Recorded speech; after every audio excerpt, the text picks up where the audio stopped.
मित्रद्रोह का फल। पंचतंत्र की कहानी। दो मित्र धर्म बुद्धि और पापा बुद्धि हिम्मत नगर में रहते थे। एक बार पापा बुद्धि के मन में एक विचार आया कि क्यों न मैं मित्र धर्म बुद्धि के साथ दूसरे देश जाकर धनोपार्जन करूं। बाद में किसी न किसी युक्ति से उसका सारा धन ठग हड़प कर सुख चैन से पूरी जिंदगी जीऊंगा। इसी नियति से पापा बुद्धि ने धर्म बुद्धि को धन और ज्ञान प्राप्त होने का लोभ देते हुए अपने साथ बाहर जाने के लिए राजी कर लिया। शुभ मुहूर्त देखकर दोनों मित्र एक अन्य शहर के लिए रवाना हुए। जाते समय अपने साथ बहुत सा माल लेकर गए तथा मुंह मांगे दामों पर बेचकर खूब धनोपार्जन किया। अंततः प्रसन्न मन से गांव की तरफ लौट गए। गांव के निकट पहुंचने पर पापा बुद्धि ने धर्म बुद्धि को कहा कि मेरे विचार से गांव में एक साथ सारा धन ले जाना उचित नहीं है। कुछ लोगों को हमसे ईर्ष्या होने लगेगी तो कुछ लोग कर्ज के रूप में पैसा मांगने लगेंगे।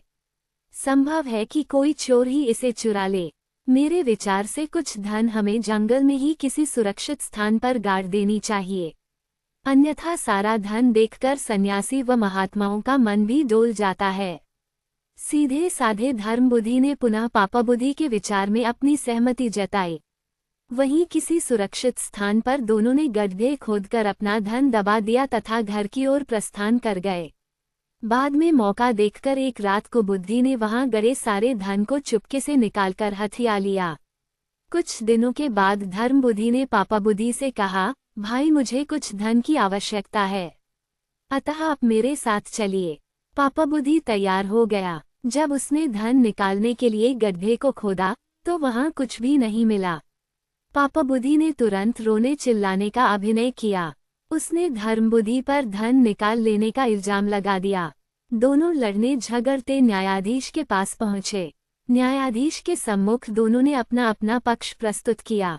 न्यायाधीश ने सत्य का पता लगाने के लिए दिव्य परीक्षा का आदेश दिया। दोनों को बारी बारी से अपने हाथ जलती हुई आग में डालने थे। पापा बुद्धि ने इसका विरोध किया। उसने कहा कि वन देवता गवाही देंगे। न्यायाधीश ने यह मान लिया। पापा बुद्धि ने अपने बाप को एक सूखे हुए पेड़ के खोखले में बैठा दिया। न्यायाधीश ने पूछा तो आवाज आई कि चोरी धर्म बुद्धि ने की है। तभी धर्म बुद्धि ने पेड़ के नीचे आग लगा दी। पेड़ जलने लगा और उसके साथ ही पापा बुद्धि का बाप भी। वो बुरी तरह रोने चिल्लाने लगा।